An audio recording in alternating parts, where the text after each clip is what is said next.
sinasabi ko lang, si Sara, 1,000,000% hindi nila maareglo. Tingin nila maareglo nila iba.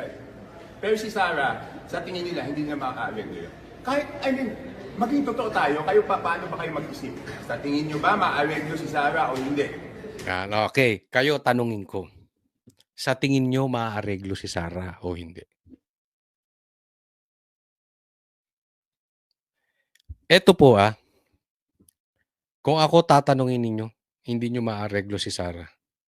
Alam nyo, maraming nagsasabi, even yung tatay, mas may topak to si Sara. Mas mahigpit. In short. Yan po kahit na sinasabi nila na iba ito. Iba to si Sara. Hindi mo to pwedeng pakiusapan. Kaya nga naman naggugumahol. Napapansin nyo ba? Naggugumahol yung mga involved sa nakawan na hindi mapaupo si Sara. Dahil hindi nila maaareglo si Sara. Pag may sabit ka, may sabit ka. Kita nyo naman, di ba? Hindi ko na kailangan pangalanan. Pero kay Sara walang kaibigan. Tabla kung tabla. Alam natin katangian ng Duterte yan. Pag ikaw talaga may kinalaman sa kagaguhan, sa krimen, yari ka. Ang daming sangkot dito sa gobyerno natin. Ang daming nakinabang sa ghost projects. Ang daming tumanggap ng maleta. Ang daming tumanggap ng folder. Milyon-milyon, yung iba bilyon pa. Pag napaupo si Sara, ang daming makukulong na politiko. Yan yung sinasabi, hindi. Kaya ayaw nila si Sara. Kahit sino na lang wag si Sara. Kasi yung iba, kayang aregluhin. Si Sara, hindi. Legit po yan.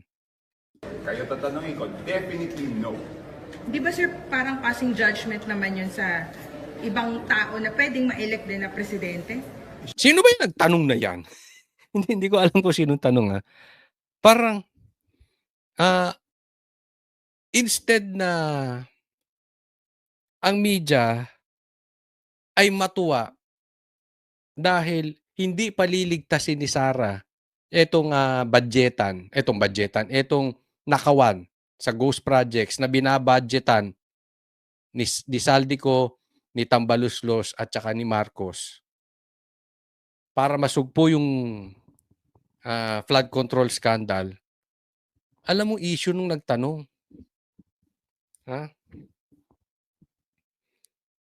Parang hindi ba parang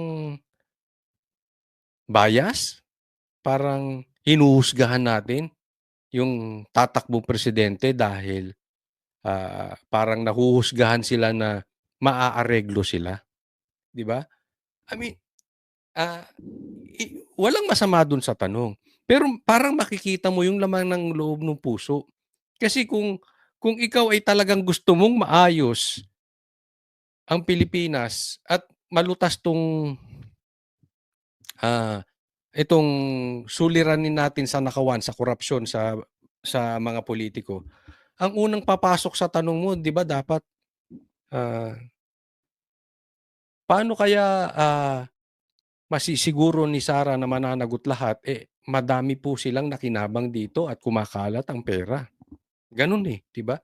Hindi, parang, yung tanong parang pinoprotektahan pa yung mga makakalaban ni Sara di ba?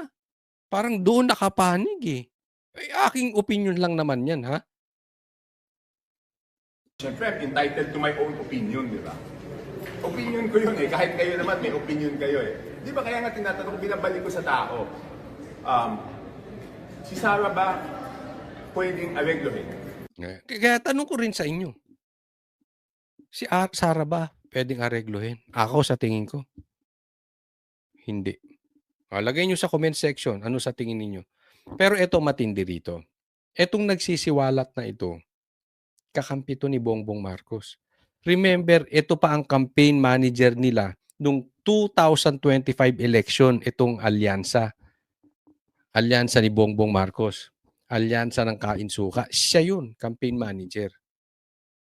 At ito, yung sinasabi na sinermo na ni Bongbong Marcos si Tambaluslos sa harap niya. Ibig sabihin, nasa inner circle itong si Tiangco. Kaya mas kapani-paniwala dahil yung sinabi niya, yung impeachment ni BP Sara, yung mga pumirma, tumanggap ng pera. Na pinatunayan din nung 18 Marines. Na kada hearing, paglabas, inaabutan ng folder. Di ba? Tumutugma-tugma na. Nagko-connect the dots na. Ito po ay hindi DDS. Kakampi nyo po ito. Pero kasi, ang karakter, hindi mo pwedeng siraan yan. Pwede mong siraan ng taong bayan. Halimbawa, si Sara. Sinisiraan na magnanakaw, etc. etc. Pero deep inside, yung totoong nagsasabi ng naaayon sa katunayan, na alam nila yung karakter ni Sara, hindi malalagyan. At nakikita naman yung dahilan, kumokonek din kung kaya bakit binabakbakan si Sara. Marami talagang mananagot, kaya humanda kayong mga magnanakaw kayo. Hindi lang, nung panahon ni PRRD, adik lang ang mananagot, tsaka itong mga, isa pa, mananagot kayong mga komunista kayo. Mananagot kayong mga NPA kayo.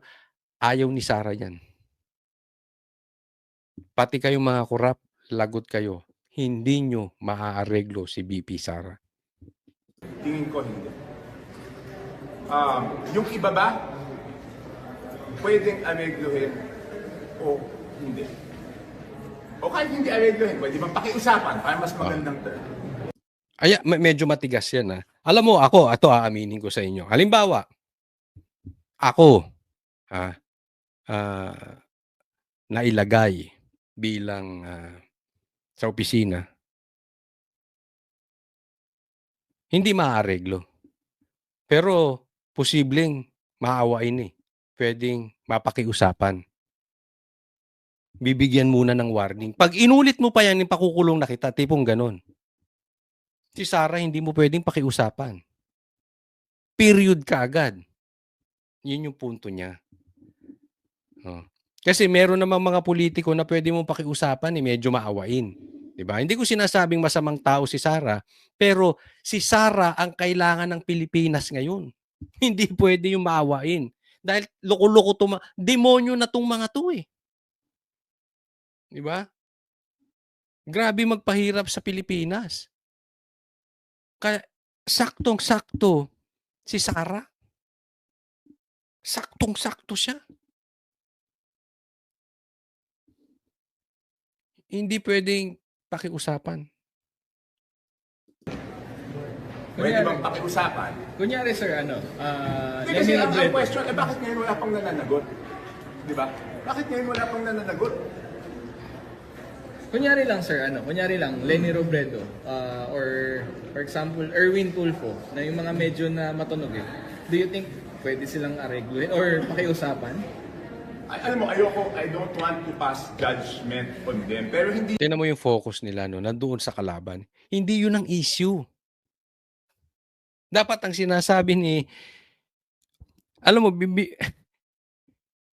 ang binabanggit ni Tiangco, yung hindi mo siya pwedeng pakiusapan patungkol doon sa mga ghost projects, flood control scandal. Hindi yung issue ito ng yung ibang tatakbong presidente. Diba sana ang tanong paduktong doon sa ano-ano yung mga hindi pwedeng maareglo kay Sara. Hindi involved yung personality. Ang ini-involve, ang binabanggit si Lenny, si Erwin Tulfo. Hindi yun. Ang issue yung corruption. Ang bira, Saan napupunta? Hindi lang naman sila mag-isa ang magdidesisyon dyan Di ba? Di ba? Hindi naman silang isa lang mag-desisyon na. Parang tinatanong mo ngayon, bakit ngayon wala pang nangyayari? Naareglo ba yung gobyerno o hindi? Di ba? Ayun, ang ganda nung sinabi. Pasok, di ba? Anong punto niya? Bakit ngayon wala pa rin nangyayari? Naareglo ba yung gobyerno? Or napakiusapan? Kasi hindi lang isa lang daw ang magdidesisyon. Pero si Sarah hindi. Pag dinesisyonan niya yan, period ka talaga dyan. Diba? Kahit nga yung tatay, alam naman natin yung kahit nga yung tatay, hindi sinunod di ba? Kung sinunod ni Sarah, yung tatay niya, wala tayong problema ngayon. Walang magnanakaw na nakaupo sa mataas na posisyon. Nang dahil sa hindi sumunod si Sarah sa tatay niya, kaya nakaupo yan si Marcos At nakakapagnakaw si Tambaluslos. Nauunawaan po natin ang ibig sabihin. Iba po si Sarah. Ibalik ko ngayon sa usapin. Ngayon ba may napapanagot? Diyan pa lang napakagandang halimbawa na. Bakit? Hindi lang isa magdidesisyon. Malay mo yung nagdidesisyon ngayon yung asawa pala. Malay mo adik yung asawa. Hindi pala sila nagdidesisyon. Bakit walang napapanagot? Malay mo nagdidesisyon yung driver. Kung tatanggap ng pera o hindi. Hindi natin alam. Di ba? Hindi. Malay natin. Di ba? Yung anak pala ang nagdidesisyon.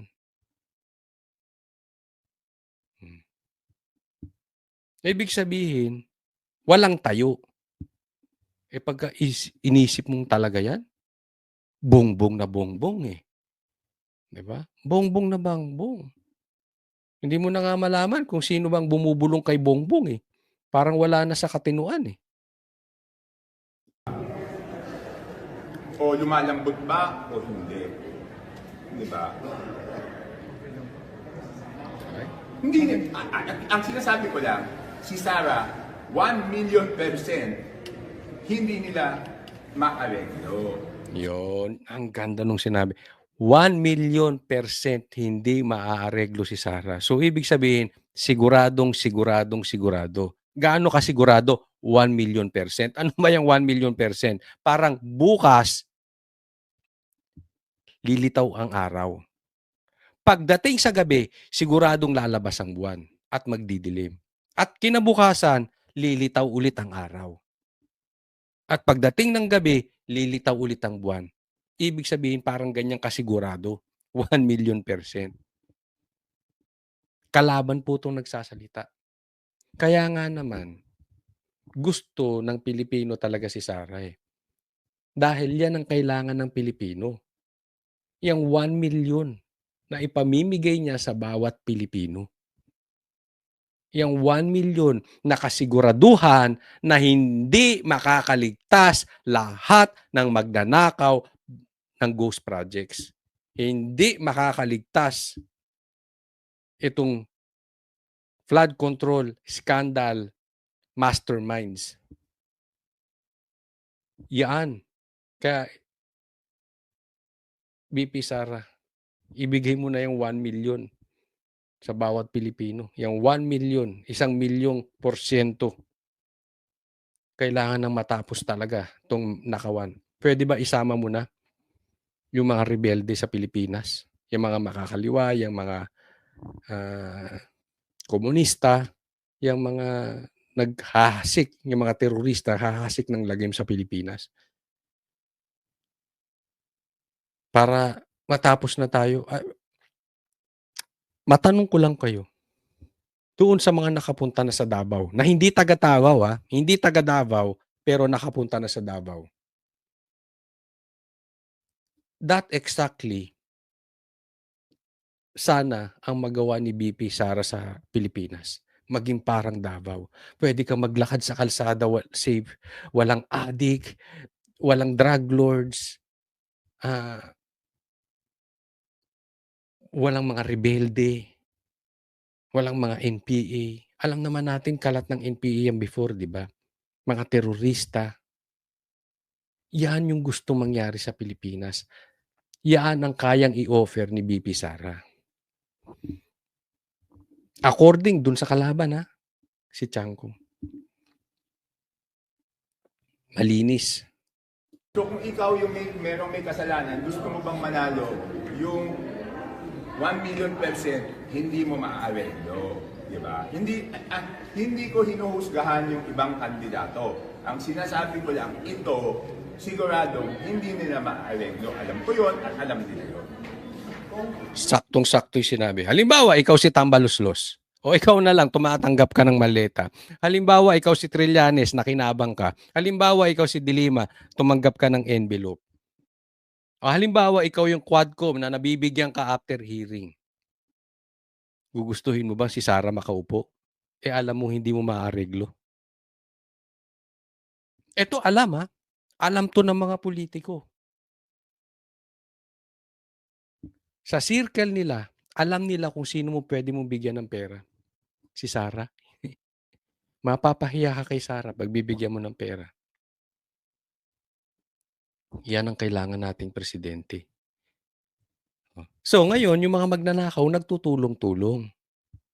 Gusto nilang maglagay ng presidente na pwede nilang lagyan.